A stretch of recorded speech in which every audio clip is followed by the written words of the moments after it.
10 and a half. That's in women. 10 and a half is actually a really popular size. So a lot of times things are sold out. And then 10 and a half, well, like certain shoes such as boots a lot of times, or flats, things like that, they don't make half sizes. So I have to get an 11. So like these shoes I have, the Birkenstocks, they don't make half sizes, so those are an 11. Yeah, just because it's either they don't make that size, but 11 will be available, so I can just do 11, like for boots and sandals and stuff, which is fine because I fit an 11 too. Like I'm kind of a 10 and a half, 11.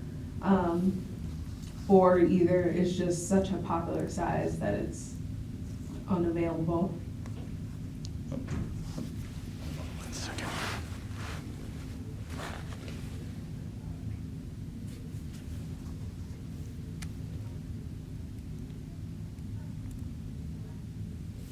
Mm-hmm.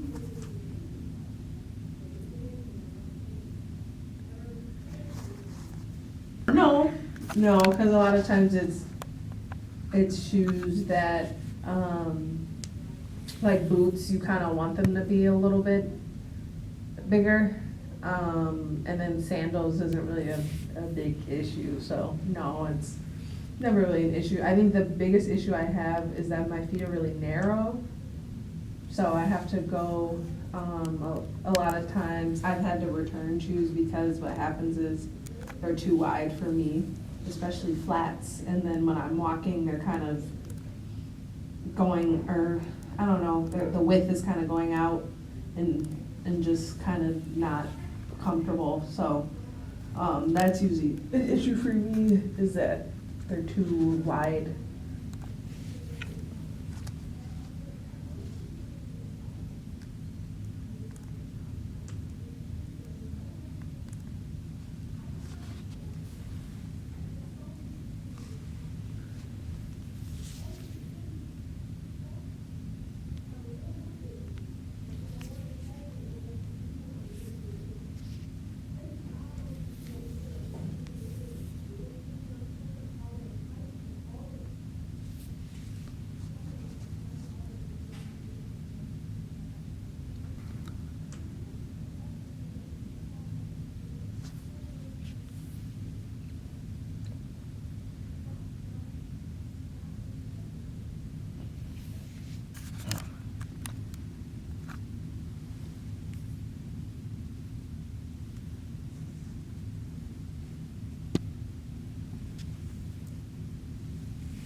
You could work at a hospital, you could be like a director of dining services for a school district, you can work at a weight loss clinic, you can work at eating disorder clinics.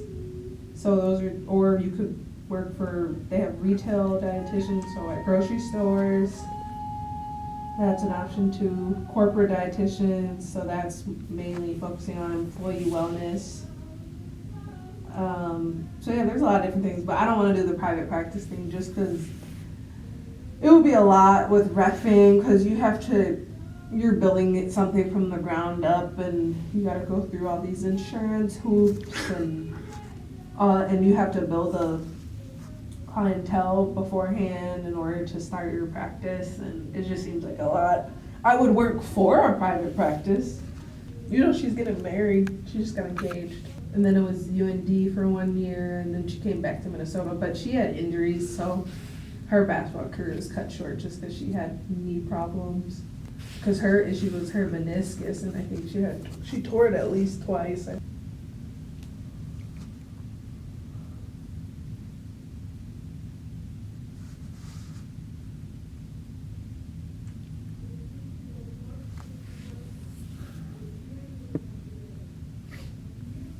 And her sister was really good at soccer. She ended up going to the U, but she didn't play soccer, but she was really good at soccer.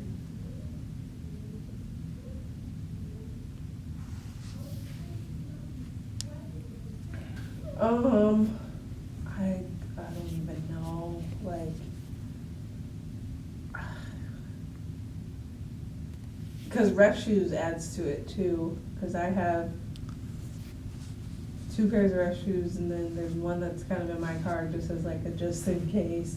Yeah, just like, you just always want to have a pair of ref shoes, and you're kind of like a ref emergency kit. Like when I go ref games, I always pack 2 uniforms, and I just have an extra pair of shoes in my car just in case. You know, you just never know what's gonna happen. Like I had ref a game this season where my partner, his zipper broke on his pants, and he didn't have another pair of pants, and he was trying to what's that, safety pin it.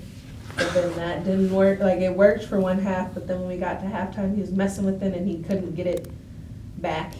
And then like I've heard a story of a colleague of mine, her nose was bleeding profusely and it got on her jersey and she didn't have, and like you don't know, some of the blood can get on you. Cause I've had blood in both a girls games and a boys game, and it's so funny how differently girls and boys handle that. So like a girl will be like, oh, you're bleeding, then they're like, okay, and then like they'll leave, they know to leave.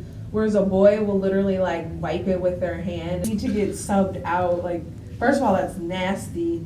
And second of all, you need to get subbed out. We can't, you can't have blood on you while we're playing. The style of play, like boys is more run and gun, up and down, coming down, jacking up a 3, and you're going down the other way. Whereas girls is more methodical, but not in a bad way, but like more running plays, looking for the open person, passing. Like one thing an official told me is how like on the girls' side it's drive and kick, whereas like on the boys' side it's just drive. So like, and then one thing I noticed too, like I have there's certain calls that I have more of on the boys' side. So block charge is a lot more prevalent on the boys' side. No, I'm saying like I call more of that stuff, like more charges are being taken. A lot more flopping on the boys' side as well. Like I've literally seen players just throw themselves back. It's very obvious. Well, I will say there are times where I've called it and I can tell that they sold it, but as an official, it's like I think I probably have, but it's kind of like if there's contact of that sort, then you kind of have to. It's different if you can tell that they're throwing themselves back before the contact. But if there is contact and they go back, then you have to have a whistle on it. But like also too, there's a lot more fouls with shooters on the boys' side, where they're literally just blatantly running into them or like not letting them land. Like I have a lot more of those calls on the boys' side than I do the girls' side. I don't think I could probably count on one hand how many times I've called that on the girls' side. It just doesn't happen that much. Whereas I've called it a lot more on the boys' side. Same with charges and stuff. Like boys just take more charges than girls do in general. So yeah, and then too, boys fall so much more. Like they're going so fast that they're off balance, and even if they finish the layup, they'll be on the floor.